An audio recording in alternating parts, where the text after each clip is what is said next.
Shalom dan selamat pagi kepada jemaat yang dikasihi Tuhan. Pada hari ini kita sangat bersyukur sekali lagi kita dapat bersama-sama untuk beribadah secara berkeluarga di rumah. Bahkan pada saat ini kita meskipun kita berada di rumah masing-masing, tetapi kita dapat sama-sama bersatu untuk mendengar sabda firman Tuhan pada minggu ini. Pada minggu ini tema kita adalah doa seorang hamba. Doa seorang hamba, dan teksnya adalah di dalam Keluaran 33 ayat ke-12 hingga ayat yang ke-23. Keluaran 33 ayat 12 hingga ayat yang ke-23. Ya, sekali lagi saya ulang. Teks pembacaan adalah Keluaran 33 pasal 33 ayat yang ke-12 hingga ayat yang ke-23. Mari kita berdoa sebelum kita lanjut dalam firman Tuhan. Bapa kami yang di surga, kami sangat bersyukur atas kebaikan-Mu Tuhan. Kami sangat bersyukur karena Engkau sudah memimpin kami sehingga pada hari ini. Kami sangat bersyukur karena Engkau sudah menjaga kami. Bahkan pada saat ini Tuhan, tiba waktunya untuk kami mendengar sabda-Mu.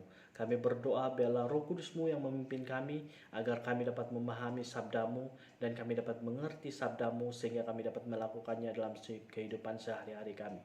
Terima kasih Tuhan atas kebaikan-Mu. Waktu dan ruang ini kami serahkan dalam tangan-Mu. Hanya dalam nama Tuhan Yesus Kristus kami berdoa. Amin. Saudara dan juga saudari, dalam Keluaran 33 adalah satu bahagian dari perjalanan perubahan bangsa Israel, ya. Perubahan bangsa Israel yaitu jatuh dari atas ke dalam jurang paling bawah, ya. Mereka jatuh dari atas sehingga ke jurang yang paling bawah di dalam peristiwa di mana mereka melakukan penyembahan patung lembu emas di dalam Keluaran bab yang ke-32, ya, bab yang ke-32. Jadi kita akan melihat hal-hal ini. Saudara dan juga saudari, saya tidak akan membaca teks ini, tetapi kita akan bersama-sama menyelusurinya di dalam firman Tuhan pada hari ini yang dibahas. Jadi, saudara dan juga saudari, disinilah kita melihat bagian pertama satu perubahan dan juga pertobatan sejati yang muncul di dalam hati umat Tuhan, yang akhirnya mereka menyadari sebenarnya apa yang paling penting di dalam hidup ini, apa yang paling penting di dalam hidup mereka, demikian juga di dalam hidup ini, ya. Dan mereka berkata bahwa apa gunanya, ya, mereka menyadari apa gunanya kami memiliki segala berkat yang dijanjikan Tuhan kalau Tuhan sendiri tidak beserta dengan kami. Apa gunanya ada perlindungan dari Tuhan dengan malaikatnya berjalan di hadapan kami sehingga menghalau semua musuh jikalau penyertaan itu tidak ada Tuhan di tengah kami. Kami tidak mau berjalan sendiri, ya, kami tidak mau berjalan sendiri. Lalu mereka berkabung, mereka menangis, mereka berseru kepada Tuhan di dalam duka cita yang sangat besar, ya. Itulah reaksi, itulah respon yang seharusnya mengingatkan kita, ya, mengingatkan kita orang Kristen bahwa kita tidak menginginkan anugerah berkat Tuhan, kekayaan dan juga kelimpahan, kesehatan, perjalanan yang lancar sekalipun, ya, jikalau kita tahu di balik semua itu kita terima itu Tuhan itu tidak hadir bersama dengan kita. Tuhan itu tidak beserta dengan kita, ya. Kita harus mengingatkan kita, ya. Itu harus mengingatkan kita sebagai orang Kristen, ya, bahwa kita yang paling penting dalam hidup itu adalah Tuhan ada dengan kita. Tuhan beserta dengan kita. Sebesar manapun kejayaan, sebesar manapun berkat yang kita terima, itu semuanya tidak berguna, ya. Sekiranya itu semuanya seperti yang sia-sia sekiranya ada berkat tetapi Tuhan tidak menyertai kita. Oke, saudara dan juga saudari, kita kembali kepada firman Tuhan. Saudara dan juga saudari, ya, sebenarnya untuk apa semua itu? Untuk apa semua berkat itu sekiranya Tuhan tidak hadir ataupun beserta dengan kita, ya? Kita tidak boleh balik menghampiri Tuhan dengan konsep, ya, ataupun cara ataupun prinsip itu, ya. Tuhan ada di sekitar kita dan beserta dengan kita, ya. Tuhan ada di sekitar kita dan juga beserta dengan kita. Itu yang terindah dan terpenting bagi kita, sehingga kita boleh berkata seperti Nabi Habakuk, sekalipun pohon ara tidak berbunga, pohon anggur tidak berbuah, di dalam Habakuk 3:17, atau seperti pemazmur Asaf berkata, sekalipun daging dan hatiku habis lenyap, dalam Mazmur 73 ayat 26, Sekalipun seluruh harta milikku habis dan tidak ada tersisa sedikit pun, namun Tuhan beserta dengan aku tetap mencintai dan mengasihinya. Oleh itu saudara dan juga saudari, poinnya di sini adalah Tuhan beserta dengan aku, ya. Tuhan beserta dengan aku, itu yang paling penting. Tidak ada gunanya segala berkat sekiranya Tuhan tidak beserta dengan kita. Ya, kita boleh katakan seperti yang sudah saya nyatakan sebentar tadi, yaitu di dalam Habakuk 3:17, Mazmur 73:62, sekalipun seluruh harta milikku habis dan tidak ada tersisa sedikit pun, namun kalau Tuhan beserta dengan aku tetap mencintai dan juga mengasihinya. Selanjutnya, dalam Keluaran 33 ayat 12 hingga 23 memperlihatkan bagaimana Musa sebagai seorang pemimpin menjadi orang tengah, menjadi orang pengantara di antara umat Israel dan juga Tuhan, ya. Dia menjadi pengantara, ya. Kita dapat memperlihatkan keagungan sifat karakternya, ya. Keagungan karakternya, keindahan seorang gembala yang begitu luar biasa bagi umat Israel pada waktu itu, ya. Musa berdoa syafaat dan juga memohon kepada Tuhan memberikan pengampunan bagi bangsanya, ya, di dalam Keluaran 33. Ingat saudara dan juga saudari, sebelum itu di dalam bab yang 32 mereka menyembah lembu emas, ya, patung lembu emas, ya. Musa berdoa, ya, berdoa syafaat bagi agar Tuhan memberi pengampunan bagi bangsanya. Di sini kita memperbandingkan dengan perkataan Musa dalam Ulangan 9 ayat 25, ya. Kita akan membandingkan kalimat Musa, perkataan Musa, ya. Dia berkata demikian dalam Ulangan 9:25. Maka aku sujud di hadapan Tuhan 40 hari 40 malam lamanya, karena Tuhan telah berfirman akan memusnahkan kamu. Musa keluar dari perkemahan bangsa Israel dan membuat sebuah kemah pertemuan jauh dari tempat di mana mereka berada. Di kemah itulah bermulalah dialog antara Musa dan juga Allah secara bersemuka di dalam Keluaran 33 ayat 11, ya. Disitulah bermulanya dialog antara Musa dan juga Allah secara bersemuka, ya. Dalam Keluaran 33 ayat 12 hingga 23 ini ada 3 bagian permohonan Musa dalam proses dialog pergumulan doa dia yang penuh dengan air mata dan juga penuh dengan rasa gentar. Musa berseru kepada Tuhan, yaitu demi cintanya kepada bangsa ini, ya. Musa berseru kepada Tuhan karena dia sangat mencintai bangsa ini. Bagian pertama, ayat 12 hingga ayat yang ke-14, ya. Musa berdoa memohon kepada Tuhan, meminta supaya dia boleh menjadi orang tengah, ya. Dia boleh menjadi pengantara bagi umat Israel di hadapan Tuhan. Dan Musa meminta Tuhan bukan malaikat yang menyertai mereka. Musa tidak mau malaikat Tuhan. Musa memohon Tuhan kiranya yang memimpin mereka Tuhan sendiri, ya. Dia berkata demikian. Tuhan, engkau sudah memanggil aku dan aku sudah menerima tugas panggilan ini. Kata Musa pada waktu itu, pada waktu Musa menerima tugas ini, bukankah Tuhan berjanji akan menyertai dia?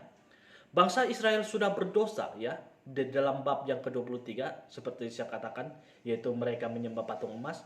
Bangsa Israel sudah berdosa. Bangsa Israel bahkan mereka juga sudah bertobat dan mereka meminta ampun kepada Tuhan. Di tengah naik turunnya pergumulan keluar daripada tanah Mesir, di tengah segala kebesaran, keagungan, kemuliaan Tuhan, Musa melihat kegagalan dia memimpin bangsa Israel, ya. Musa melihat kepada diri dia sendiri, yaitu dia gagal memimpin bangsa Israel. Kegagalan dia di tengah umat yang sudah menjadi seperti kuda liar dari kandang, yang kita dapat lihat dalam Keluaran 32-25. Tetapi dia harus berpikir, dia berpikir, ya, siapa lagi yang harus berdiri di hadapan Tuhan sebagai pengantara bagi mereka selain diri Musa sendiri? Siapa lagi yang harus berdiri di hadapan Tuhan untuk menjadi pengantara di antara umat Israel dan juga Tuhan selain daripada Musa sendiri? Tuhan tidak mengabaikan Musa, Tuhan tidak meninggalkan Musa, dan Tuhan tidak membuang Musa. Musa boleh menjadi pengantara bagi umat ini kepada Tuhan, tetapi pada saat yang sama Tuhan sendiri begitu murka dengan umat Israel ya. Tuhan sangat murka dengan apa yang dilakukan oleh umat Israel pada waktu itu. Sehingga Tuhan tidak lagi menyebut mereka bangsaku. Tuhan tidak lagi menyebut mereka umatku, tetapi Tuhan menyebut mereka bangsa ini, ya, bangsa ini, bukan umatku, ya. Dia menyebut mereka sebagai bangsa ini, tetapi dia bukan menyebut Israel sebagai umatku. Tetapi Musa pada waktu itu dia memohon kepada Tuhan bahwa dia bilang, ingatlah Musa berkata, ingatlah bahwa bangsa ini umatmu, ya. Pada waktu Tuhan berkata bangsa ini, Musa mengingatkan Tuhan bahwa bangsa ini, ingatlah bahwa bangsa ini umatmu. Bangsa ini adalah umatmu. Pada waktu Tuhan memanggil Musa di tengah semak berapi, bukankah Tuhan menyebut mereka umatku? Keluaran 3 ayat yang ke-7. Musa berdiri di hadapan Tuhan mengingatkan kalimat itu, ya, perkataan itu kepada Tuhan, bangsa ini adalah umatmu. Di sini kita dapat menemukan keindahan yang luar biasa daripada hati seorang Nabi Musa, ya. Menemukan keindahan yang luar biasa dari hati seorang Musa, di mana dia benar-benar mencintai bangsa Israel. Musa menerima panggilan Tuhan, Musa menerima jabatan melayani Tuhan sebagai pemimpin, tetapi pada saat yang sama dia berlutut di hadapan Tuhan sebab dia tahu kemampuan dia tidak cukup untuk memimpin bangsa ini. Kekuatan dia sendiri tidak mampu mengatur bangsa ini. Bakatnya dalam dirinya sebagai seorang pemimpin apapun yang ada tidak mampu untuk memimpin bangsa ini. Musa sangat jelas dan sangat tahu dia memerlukan Tuhan kemana saja dia pergi. Demikian kita pun tahu hal ini. Tidak ada langkah, tidak ada selangkah di depan kita yang kita boleh berjalan, ya. Jalan dan gerakan kalau kita tidak yakin Tuhan sesungguhnya memimpin dan menyertai kita, ya. Tidak dapat kita melangkah pun satu langkah ke hadapan sekiranya kita tidak yakin bahwa Tuhan memimpin dan juga menyertai kita. Sekalipun dengan segala kekuatan kemampuan kita boleh memikirkan dan juga merancangkan apa yang ada di depan, tetapi tetap itu tidak boleh menjadi kekuatan ataupun menjadi kebanggaan kita untuk melangkah, ya. Dan perkara yang penting ini di sini adalah kita harus ingat bahwa penyertaan Tuhan dalam hidup kita itu sangat penting. Saudara dan juga saudari, kita kembali kepada Musa, bahwa jelas sangat bahwa Musa seorang pemimpin yang hebat, ya. Jelas Musa seorang hamba Tuhan yang luar biasa. Tetapi hari itu dia berdoa dengan kalimat ini, Tuhan, pimpin saya dan jalanlah di hadapan saya. Pimpinlah saya dan jalanlah di hadapan saya. Tugas memimpin bangsa Israel adalah tugas yang sangat besar. Tidak sanggup dilaksanakan seorang diri dan dengan kekuatan diri sendiri, ya. Kalau kita tarik ini dalam aplikasi kehidupan kita masing-masing sebagai anak-anak Tuhan, setiap kita dipanggil Tuhan untuk menjadi terang dan juga saksi Tuhan, ya. Berdiri di dalam pelayanan dan hidup kita sebagai orang Kristen, masyarakat yang kalau kita melihat pada waktu ini, masyarakat pada waktu ini sudah tidak terlalu menghormati Tuhan, ya.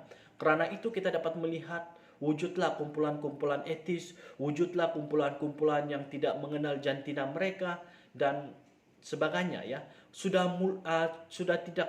Mulai tidak menghormati Tuhan. Kita tahu itu adalah tugas pelayanan yang tidak senang, ya, untuk melakukan pelayanan-pelayanan di tengah-tengah masyarakat ini. Itu adalah bukan tugas yang pelayanan yang tidak senang dan tidak mudah adanya, ya. Oleh itu, gereja-gereja Tuhan juga dipanggil untuk berdiri, besar atau kecil, kuat ataupun lemah, kaya atau miskin. Tidak ada pekerjaan Tuhan yang begitu besar yang boleh dan sanggup dikerjakan oleh satu gereja, satu denominasi, ataupun satu organisasi saja. Oleh itu kita dapat melihat bahwa di dalam satu pekan itu, di dalam satu daerah itu, begitu banyak gereja untuk menjangkau jiwa-jiwa yang harus dijangkau, ya. Harus dijangkau untuk menjangkau jiwa-jiwa yang sudah hanyut, begitu. Saudara juga saudari, kita harus tahu bahwa kita memerlukan rekan kerja yang lain. Kita memerlukan gereja-gereja yang lain, ya. Ini adalah konsep bergereja. Gereja-gereja yang lain untuk mengerjakan sama-sama pekerjaan Tuhan yang besar, ya. Kita tahu bahwa kalau hanya ada BCCM di Kota Belut tidak mampu untuk menjangkau lebih banyak jiwa seperti yang ada pada sekarang, yaitu ada SIB, ada Katolik, ada Anglikan dan juga sebagainya. Kita dapat melihat bahwa banyak jiwa yang sudah dijangkau di dalam di Kota Belut ini. Kalau hanya ada BCCM, kemungkinan besar uh, orang-orang Kristen yang ada di sini mungkin lebih sedikit, ya, karena tidak mempunyai kerjasama daripada bukan tidak mempunyai kerjasama, tetapi tidak mempunyai pertolongan daripada denominasi-denominasi lain. Kita memerlukan rekan kerja, ya, karena hal ini bukan mudah untuk dilakukan seorang diri. Saudara juga saudari, begitu juga di dalam gereja lokal kita sendiri, yaitu di dalam BCCMKB ini sendiri, bahwa kita memerlukan kerjasama antara semua majelis gereja, antara kerjasama dengan gembala, kerjasama dengan majelis gereja, kerjasama dengan para jemaat untuk menjayakan pelayanan yang sudah direncanakan sepanjang tahun ini daripada majelis gereja dan juga para jemaat. Saudara juga saudari, kita memerlukan rekan kerja, ya. Itu yang harus menjadi semangat hidup dalam pelayanan kita, yaitu bersama-sama melakukan pelayanan Tuhan. Tidak ada satu gereja, tidak ada satu orang pun boleh mengatakan dia tidak memerlukan sesiapa orang Kristen. Dia tidak memerlukan sesiapa membantu di dalam pelayanan. Mari kita melihat tugas dan pelayanan kita bersama-sama juga dengan sikap seperti itu, ya. Cabaran yang kita hadapi di dunia begitu besar dan kita sebagai orang Kristen perlu bersama-sama untuk berpegang tangan untuk melakukan pelayanan Tuhan dan memimpin dan juga menjadi terang di dalam dunia ini, khususnya untuk Kota Belut, menjadi terang di dalam Kota Belut. Kita memerlukan kita harus bersatu padu untuk melakukan pelayanan Tuhan, ya. Jangan mempunyai sifat yang saya tidak memerlukan dia, saya tidak perlu dia pun, dan juga sebagainya. Dalam ayat yang seterusnya, ya, dalam ayat yang ke-13 ini juga Musa berkata, "Maka sekarang jika aku kiranya mendapat kasih karunia di hadapanmu, beritahukanlah kiranya jalanmu kepadaku, sehingga aku mengenal engkau." Musa tetap menerima tanggung jawab yang Tuhan berikan kepadanya sekalipun dia tahu dia tidak kuat dan tidak sanggup, ya. Walaupun dia tahu dia tidak mampu dan tidak sanggup, tetapi dia tetap menerima. Dia tetap menerima tanggung jawab yang sudah Tuhan berikan kepadanya. Tetapi di tengah ketidaksanggupan dan tidak mampunya dia, si Musa, ia mengeluarkan satu permohonan yang luar biasa, ya. Dia mengeluarkan satu permohonan yang luar biasa. Dia meminta Tuhan mengajarkan jalan-jalannya kepadanya. Dia memohon kepada Tuhan agar Tuhan mengajar jalan-jalannya kepada Musa, supaya dia boleh lebih mengenal Tuhan, Musa adalah seorang nabi Tuhan. Tuhan memperkenalkan dirinya kepadanya dan berfirman kepadanya bahkan sebelum Musa memimpin bangsa Israel keluar daripada Mesir. Dari antara semua orang keluar dari Mesir pada waktu itu, tentu saja kita tahu dan kita dapat pastikan bahwa Musa yang paling sering menerima firman Tuhan dari antara semua orang yang ada bersama-sama dengan dia. Tidak ada yang lebih dekat dan lebih kenal Tuhan selain Musa, ya, karena dia adalah nabi dan juga dia adalah pengantara pada waktu itu. Sebelum Musa memanjat doa ini, bukankah Tuhan sering datang berfirman dan memperkenalkan dirinya dan hukum-hukumnya kepadanya? Sebelum itu, sebelum semua itu terjadi, Tuhan sudah sering kali, ya, datang untuk berfirman dan juga memperkenalkan siapa diri Tuhan dan juga hukum-hukumnya kepada Musa. Tetapi saudara dan juga saudari, kita harus tahu bahwa Musa, dia pasti sudah mahir, ya. Dia sudah mahir akan firman Tuhan, dan saya yakin bahwa dia sudah sangat mengenal suara Tuhan karena dia sudah sering kali mendengar Tuhan, ya. Tetapi pada waktu itu, meskipun demikian, meskipun dia sudah mahir, Musa tetap mengatakan, "Ya Tuhan, ajarlah saya jalanmu, ya Tuhan. Ajarlah saya jalanmu, ya Tuhan." Itu berarti setiap hari perjalanan kita yang baru, cabaran kita yang baru, hidup kita yang baru yang kita hadapi, kita memerlukan firman Tuhan yang indah, yang senantiasa menyegarkan rohani kita. Tidak ada seorang yang boleh berkata bahwa, aku sudah tahu, aku sudah cukup tahu firman Tuhan, sehingga aku boleh berjalan sendiri, tanpa Tuhan memberikan firman dan juga pimpinannya. Saudara dan juga saudari, ya. Jangan sampai kita juga berkata seperti saya katakan sebentar tadi bahwa oh saya sudah cukup firman Tuhan, saya tahu sudah semua nih. Saya boleh berjalan sendiri tanpa Tuhan memberikan firman-Nya dan juga pimpinannya dalam kehidupan kita.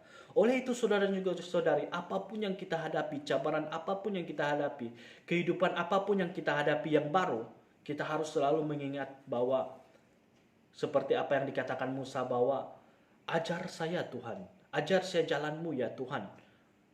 Meskipun berpuluh tahun kita menjadi orang Kristen, tetapi ingatlah kalimat ini, bahwa ajar saya jalanmu ya Tuhan, seperti Musa. Ajarkanlah jalanmu kepadaku Tuhan, supaya aku boleh mengenalmu. Dengan pernyataan ini ada dua prinsip dari Musa yang boleh menjadi pembelajaran yang indah bagi kita. Ya, pertama, tidak ada seorang pemimpin gereja yang boleh berkata bahwa dia sudah sangat jelas dan perkataan dia itu setara dengan firman Tuhan. Sekiranya seorang pemimpin gereja yang berani berkata, tidak ada orang lain yang mengenal dan mengerti kehendak Tuhan selain aku, perkataan seperti itu adalah perkataan yang tidak pernah menyadari Tuhan yang berdaulat dan juga mengatur kita ya. Pemimpin seperti itu tidak menyadari ya, bahwa sebenarnya ya Tuhan yang berdaulat dan juga Tuhanlah yang memimpin kita ya. Tuhan yang berdaulat, Tuhan yang memimpin kita. Dan kita hanyalah hamba-hambanya sahaja. Musa bukankah sudah tahu tujuan perjalanan mereka adalah menuju ke tanah perjanjian? Ya, Musa sudah tahu semua itu. Ya, Musa sudah tahu bahwa Tuhan berjanji bahwa akan memberikan mereka tanah perjanjian. Disitulah sebelum Musa membawa umat Israel keluar, Musa sudah tahu bahwa karena Tuhan sudah memberitahu kepada Musa bahwa Musa akan membawa mereka ke tanah perjanjian. Musa tahu dia harus memimpin mereka ke sana. Tetapi kenapa Musa masih mengeluarkan perkataan ini? Ajarkanlah jalanmu kepadaku Tuhan. Ajarlah jalanmu kepadaku Tuhan. Biarlah kita berpikir dengan serius keputusan-keputusan yang harus kita ambil di depan. Lebih bijaksana yang harus kita lebih bijaksana untuk melakukan keputusan yang kita perlukan di dalam dunia ini dengan membawa itu, yaitu bergumul bersama firman Tuhan ya. Setiap kali kita mau ingin mengambil keputusan, setiap kali kita ingin melakukan sesuatu dalam kehidupan kita, ingatlah bahwa kita harus bergumul karena jalan Tuhan adalah jalan yang terbaik. Bergumul bersama dengan firman Tuhan. Oleh itu saudara dan juga saudari, pagi hari ini sumber apa yang pertama kali kita mencari untuk menjadi bimbingan kita setiap pagi ataupun hari ini? Apa yang sumber utama yang kita cari untuk menjadi bimbingan kita dalam kehidupan kita sehari-harinya, ataupun untuk menambahkan pengetahuan kita ya? Apakah itu berita di rancangan TV, atau apakah itu melalui surat kabar, ataupun mungkin yang paling senang pada saat ini adalah buka mata saja melihat Facebook, melihat cerita-cerita Facebook ya.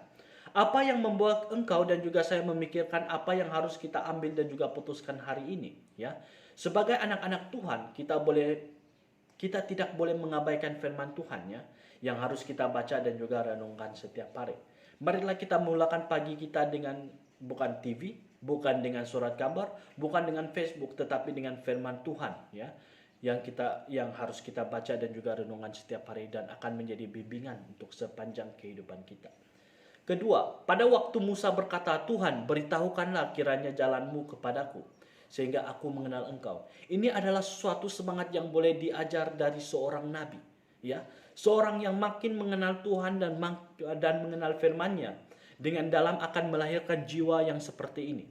Seorang yang menempatkan dirinya sebagai murid yang tidak pernah selesai dan juga lulus dididik oleh Tuhan. Ya, dari doa Musa itu Tuhan menjawab demikian. Aku sendiri hendak membimbing engkau dan memberikan ketenteraman kepadamu. Aku sendiri ingin membimbing engkau dan memberi ketenteraman kepadamu. Inilah jawab Tuhan ketika Musa berdoa seperti itu. Ya, Tuhan berjanji akan menyertai Musa dan memberikan wajahnya kepada Musa. Banyak hal yang kita dan saya akan alami dan hadapi dalam perjalanan hidup di depan. Tapi semua itu kita belum tahu. Ya, selain pimpinan Tuhan, kita juga merindukan satu keteduhan hati dan juga ketenteraman tinggal di dalam hati kita. Hal-hal di luar yang sulit dan yang tidak mampu kita kawal, jangan sampai membuatkan kita kehilangan hati yang tentram. Banyak hal yang kita tidak dapat kawal dalam kehidupan kita. Tetapi jangan biarkan semua itu membuatkan hati kita kehilangan tentram. Kita harus berteduh di bawah Tuhan ya. Karena kita tahu Tuhan menyertai dan memelihara kita. Kita harus sentiasa berteduh di bawah firman Tuhan maksud saya.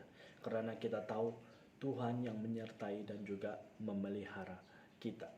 Bahagian kedua dari permohonan Musa kepada Tuhan kali ini, dia memohon bukan untuk dirinya sendiri, tetapi dia memohon untuk umat Israel. Dalam ayat yang ke-15, jika engkau sendiri tidak membimbing kami, janganlah suruh kami berangkat dari sini.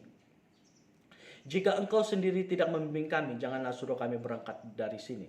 Jiwa seorang gembala yang tahu pemeliharaan dan juga penyertaan Tuhan atas dirinya tidak membuat dia merasa lebih hebat rohaninya daripada domba-dombanya yang dia gembalakan. Sedihlah hatinya kalau hanya dia yang mendapat pemeliharaan dan juga penyertaan Tuhan. Namun umatnya tidak mendapat pemeliharaan dan juga penyertaan yang sama. Hati Musa dia mempunyai hati yang luar biasa ya.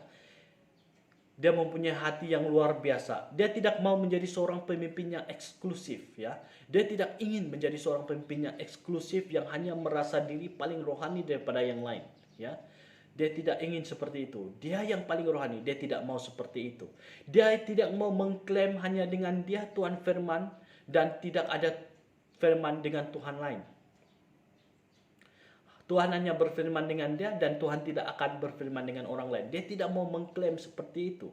Karena ini merupakan satu godaan yang luar biasa bagi Musa dan juga bagi setiap pemimpin-pemimpin rohani dari zaman ke zamannya.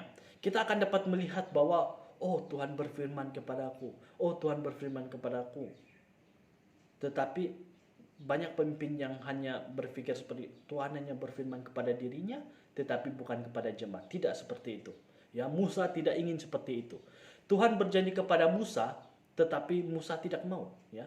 Tuhan berjanji kepada Musa tetapi Musa tidak mau. Tuhan berjanji berfirman kepada Musa tetapi Musa tidak mau. Musa juga mau bahwa Tuhan menyertai umatnya juga, bukan hanya kepada Musa sendiri. Tetapi Musa mau bahwa Tuhan juga menyertai umat Israel. Kita masih ingat peristiwa dalam Bilangan pasal yang ke-11 26 hingga 29. Pada waktu roh Tuhan datang kepada 70 orang tua-tua yang dipilih Musa. Lalu ada 2 orang bernama Eldad dan juga Medad juga mengalami kepenuhan roh, ya. Dan di situ Yosua dia meresponi, dia memberi reaksi, dia mengatakan kepada Musa, "Tuanku, cegahlah mereka." Ya, "Tuanku, halanglah mereka." Ya. Yosua berkata demikian. Tetapi kita lihat apa jawaban Musa kepada Yosua. Ya, kita melihat. Musa menjawab Yosua, tidak perlu mempunyai reaksi yang seperti itu. Kau tidak perlu meresponi seperti itu. Bahkan Musa rindu betapa bahagianya kalau saja seluruh umat Tuhan dipenuhi oleh roh Tuhan seperti itu. Musa ingin bahwa Tuhan tahu bahwa umat ini sungguh-sungguh ingin menjadi umat Tuhan, ya, yang sejati dan juga setia. Kiranya Tuhan memimpin dan juga menyertai mereka juga. Itu yang menjadi keinginan Musa. Bukan dia seorang yang mengalami berkat itu, tetapi dia ingin umatnya, yaitu bangsa Israel juga mengalami berkat itu. Musa ingatkan sekali lagi kepada Tuhan, ini adalah umatmu. Ini adalah umatmu. Bagaimana orang akan mengetahui bahwa engkau sungguh memberikan kasih karunia kepada mereka, kepada kami, selain karena mereka melihat engkau berjalan dengan kami, ya? Bagaimana orang lain melihat kasih karunia engkau kepada umat Israel, selain engkau berjalan dengan umat Israel? Setelah Musa berdoa demikian, Tuhan menjawab, "Aku akan melakukan apa yang engkau minta itu, karena engkau telah mendapat kasih karunia di hadapanku, dan aku mengenal engkau." Ya, dalam Keluaran 33 ayat 17, Musa tidak berhenti sampai di situ saja, saudara juga saudari. Musa menyatakan permintaan yang ketiga, ya, ia memperlihatkan kemuliaanmu kepadaku, ya, memperlihatkanlah kemuliaanmu kepadaku. Ini yang dikatakan oleh Musa, ya. Kasih tengoklah saya kemuliaan engkau kepadaku, ya, kalau boleh dijadikan kata-kata kita. Oleh kerana Musa menyadari betapa kurangnya pengenalan dia akan Tuhan, Tuhan begitu indah bagi dia, begitu dalam bagi dia, begitu agung dan ajaib, tidak ada yang boleh diukur dan diperbandingkan dengan dia. Seperti Paulus juga berseru, "Oh, alangkah dalamnya kekayaan hikmat dan pengetahuan Allah. Sungguh tidak terselidiki keputusan-keputusannya dan sungguh tak terselami jalan-jalannya." Di dalam Roma 11:33. Saudara juga saudari, jadilah orang Kristen memiliki satu kehausan, satu rasa yang selalu ingin seperti itu, yaitu makin mengenal Tuhan dan ingin makin melihat kemuliaan Tuhan seperti Musa dan juga Paulus. Permintaan Musa tentu tidak dapat dikabulkan Tuhan karena esensi hadirat Tuhan yang tidak mungkin boleh dialami manusia, ya. Itu sebab Tuhan mengatakan kepada Musa, "Engkau tidak tahan memandang wajahmu." Tidak ada manusia yang tahan, ya. Jadi Tuhan menjawab, "Engkau tidak tahan memandang wajahmu, sebab tidak ada orang yang memandang aku dapat hidup." Dalam Keluaran 33 ayat 20. Namun Tuhan akan memperlihatkan bagian belakangnya kepada Musa. Tetapi wajah Tuhan tidak akan dapat dilihat Musa, karena begitu terang menyilaukan. Tuhan menyuruh Musa berdiri di atas sebuah bukit batu yang berlengkuk. Lalu ketika Tuhan lewat di hadapannya, Musa harus menutup mukanya dan juga tangan Tuhan melindungi Musa dari sinar yang begitu terang sehingga boleh membutakan. Saudara dan juga saudari, kita sangat bersyukur dan pujilah Tuhan. Kita yang hidup sekarang dapat mengerti akan siapa Tuhan lebih dalam dan lebih jelas lagi daripada perjanjian lama. Kita sangat bersyukur karena seperti Injil Yohanes mengatakan, firman itu telah menjadi daging dan tinggal di antara kita, dan kita telah melihat kemuliaannya, yaitu kemuliaan dari anak tunggal Bapa, penuh kasih karunia dan juga kebenaran, di dalam Yohanes 11 ayat 14. Siapapun yang pernah membaca kitab Injil akan takjub, ya, akan takjub dan juga kagum akan Yesus Kristus yang begitu agung kasihnya, yang sifat kelembutannya, pengampunannya kepada orang yang berdosa dan juga kelompok orang yang paling hina di dunia, di dalam masyarakat pada waktu itu. Kasihnya melimpah kepada mereka. Pengajarannya yang agung dan dalam, semua memperlihatkan keindahan Tuhan selama Yesus Kristus hidup di dalam dunia, ya, pada waktu itu. Bahkan orang-orangnya yang membencinya pun tidak dapat menemukan cacat dan juga kesalahan padanya. Tidak menemukan, ya. Pada waktu itu ahli-ahli Taurat dan juga sebagainya tidak menemukan kesalahan Yesus, ya. Oleh itu saudara dan juga saudari, keinginan Musa biarlah menggoncangkan kita, ya. Keinginan Musa itu biarlah menggoncangkan kita. Sebagaimana dia ingin makin mengenal Tuhan lebih dalam dan melihat kemuliaannya yang agung, demikianlah kita yang sudah mendapat anugerah demi anugerah, kita juga terus ingin mengenal Tuhan lebih dalam dan dari sebelumnya, saudara dan juga saudara. Dalam Yohanes 14, salah satu murid Yesus bernama Filipus berkata, "Tuhan, tunjukkanlah Bapa itu kepada kami." Ayat yang ke-8. Tuhan Yesus menjawab dia, "Telah sekian lama aku bersama-sama kamu, Filipus, namun engkau tidak mengenal aku? Barang siapa telah melihat aku, dia telah melihat Bapa." Ya. Allah kita bukanlah Allah yang abstrak, saudara dan juga saudari. Meskipun kita tidak sanggup boleh melihat esensi dirinya, kita boleh melihat Tuhan di dalam sifatnya. Di dalam karakternya, kemuliaan Allah dapat dalam membentuk yang nyata itu tidak lagi menjadi abstrak. Karena sudah ada di dalam diri Yesus Kristus. Yesus Kristus sudah hadir di dalam dunia ini untuk menyatakan siapakah Allah itu, untuk menyatakan siapakah Bapa itu. Yesus Kristus yang pernah berjalan di atas bumi ini pada 2000 tahun yang lalu.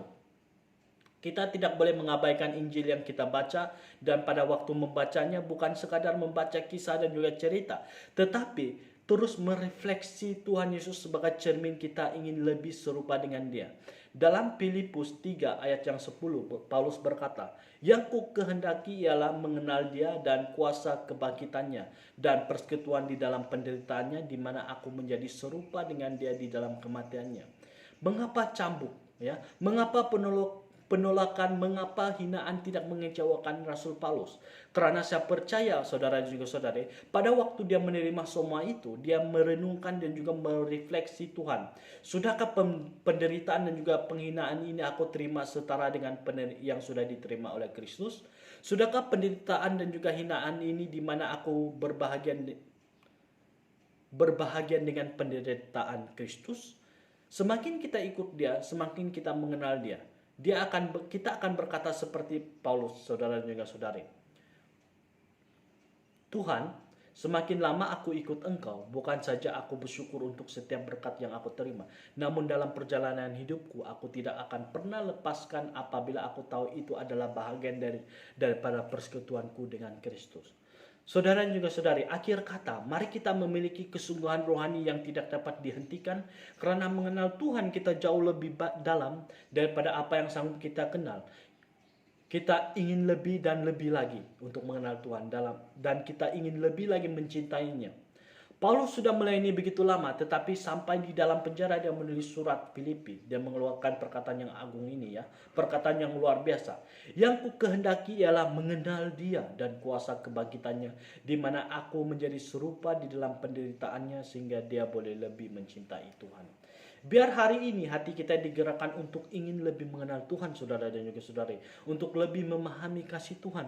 Untuk menyelami keagungan dan juga kemuliaan Tuhan. Supaya di dalam semua itu kita tahu betapa kecil, lemah, dan hinanya kita. Sehingga kita rindu hari demi hari kita bertumbuh semakin lebih dalam dan lebih tinggi dan lebih luas untuk mencapai Tuhan. Kita ingin berbahagia di dalam setiap perjalanan penderitaan Tuhan kita, Yesus Kristus, di dalam kesengsaraan, pelayanan, dan juga kasih pengorbanannya. Kita ingin ada di dalam bahagian itu. Kita ingin Tuhan menyertai kita itu.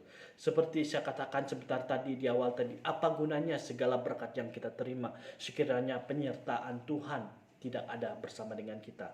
Apa gunanya kita menjadi orang Kristen sekiranya kita tidak mempunyai sifat seperti Paulus dan juga Musa yang ingin lebih dalam dan juga terus lebih dalam lagi mengenal Tuhan dan juga terus untuk lebih dalam lagi untuk mencintai Tuhan. Mari kita berdoa saudara dan saudari. Bapa di surga, kami mau berdoa bagi setiap kami yang sudah mendengar sabdamu. Kami berdoa agar kami mempunyai sifat seperti Musa dan juga Paulus, yaitu yang mempunyai keinginan untuk menjadi lebih mengenal Engkau, untuk menjadi lebih mencintai Engkau. Meskipun mereka adalah seorang rasul dan juga seorang nabi, tetapi mereka mempunyai sifat yang begitu luar biasa, yaitu sifat yang selalu mau mengenal. Meskipun mereka sudah pakar tentang firman Tuhan, tetapi mereka terus mengaji firman Tuhan.